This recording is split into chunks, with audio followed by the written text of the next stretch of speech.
Welcome to my channel biology geek. हम लोग chapter पढ़े थे सपोर्ट एंड मूवमेंट, जिसमें हमने डिफरेंट डिसऑर्डर्स देखे हैं स्केलेटल सिस्टम के। हम लोग स्केलेटल सिस्टम को पढ़ चुके हैं कि हमारा स्केलेटल सिस्टम क्या होता है। हम कहते हैं कि जब हमारा स्केलेटल सिस्टम वीक हो जाता है तो वो डिफॉर्म होना शुरू हो जाता है, यानी कि उसकी शेप में चेंजेस आ जाते हैं। और वो जो चेंजेस हैं वो जेनेटिक भी हो सकते हैं, हार्मोनल भी हो सकते हैं, न्यूट्रिशनल डेफिशिएंसी की वजह से भी हो सकते हैं। इन 3 रीजंस की वजह से जब भी हमारे स्केलेटल सिस्टम में कोई चेंज आएगा तो हम उसको क्या कहेंगे, दैट इज द डिसऑर्डर, जो कि क्या है हमारे स्केलेटल सिस्टम का। हम मेजरली इसमें 2 तरह की डिजीजेस देखेंगे, एक है ऑस्टियोप्रोसिस और एक है हमारे पास आर्थराइटिस। आर्थराइटिस की फिर हम डिफरेंट टाइप्स देखेंगे, ऑस्टियो आर्थराइटिस, रियोमेटॉइड आर्थराइटिस और गाउट। हम देखेंगे कि ऑस्टियोप्रोसिस क्या होता है कि हमारी बोन जो है वो डिजेनरेट हो रही है, बोन्स इसमें पोरस और वीक होना शुरू हो जाएंगी, और ये मोर कॉमन होता है वुमेन के अंदर। इसकी कॉजेज क्या क्या हैं? एजिंग हो सकती है, सीडेंटरी लाइफस्टाइल हो सकता है, स्मोकिंग हो सकती है, डाइट में कैल्शियम और प्रोटीन जो है वो लो होगी। प्रिवेंशन क्या है कि हमारी डाइट में कैल्शियम हम कम ले रहे हैं, जिसकी वजह से ये हो रहा है, तो हमने अपनी डाइट में कैल्शियम लेना है।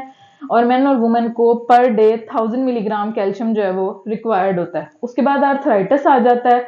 आर्थराइटिस की 100 डिफरेंट टाइप्स मौजूद हैं। आर्थराइटिस बेसिकली होता है जॉइंट्स का इन्फ्लेमेशन, यानी कि जॉइंट्स में इन्फ्लेमेशन होगी। सिम्टम्स क्या क्या हैं? हिप और नी जो जॉइंट है वो चेंज होना शुरू हो जाएगा, यानी कि वो बेंड होना शुरू हो जाएंगे।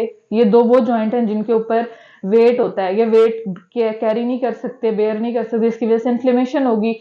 ये क्या करेंगे कि जो हमारी बोन है, बोन के ऊपर जो कार्टिलेज मौजूद होता है, वो कार्टिलेज जो है वो आहिस्ता आहिस्ता क्या होना शुरू हो जाएगा, आप कहते हैं कि हमारे पास रिमूव होना शुरू हो जाएगा, सॉफ्ट हो जाएगा, ब्रिटल हो जाएगा। वो आहिस्ता आहिस्ता एक वक्त आएगा कि रिमूव हो जाएगा। होगा क्या कि हमारे जॉइंट्स जो हैं वो स्वेल रहना शुरू हो जाएंगे, स्टिफ हो जाएंगे, पेनफुल होंगे। ऑस्टियोआर्थराइटिस क्या है कि ये हमारे नीज में होता है, और नीज जो है वो वेट को बेयर नहीं कर सकते। इसमें क्या होगा, हमारी बोन्स के साथ जॉइंट्स फ्यूज कर जाएंगे, जिसकी वजह से हमारे जॉइंट्स जो हैं वो इमूवेबल हो जाएंगे। कॉजेज क्या है कि इनकी वही जो मैंने अभी बताया कि जो कार्टिलेज होती है वो सॉफ्ट हो जाती है, वीक हो जाती है, और एक वक्त आता है कि वो ब्रेक हो जाती है, तो हम मूव नहीं करवा सकते अपने जॉइंट्स को। ट्रीटमेंट में आ जाएगा, हमने एक्सरसाइज करनी है, रेस्ट करना है, पेन रिलीविंग मेडिसिन यूज करनी है। रियोमेटॉइड आर्थराइटिस क्या है कि हमारे जॉइंट्स इन्फ्लेम हो जाएंगे। इसमें नीज में ये हो रहा है, इस नीज जॉइंट में हो रहा है।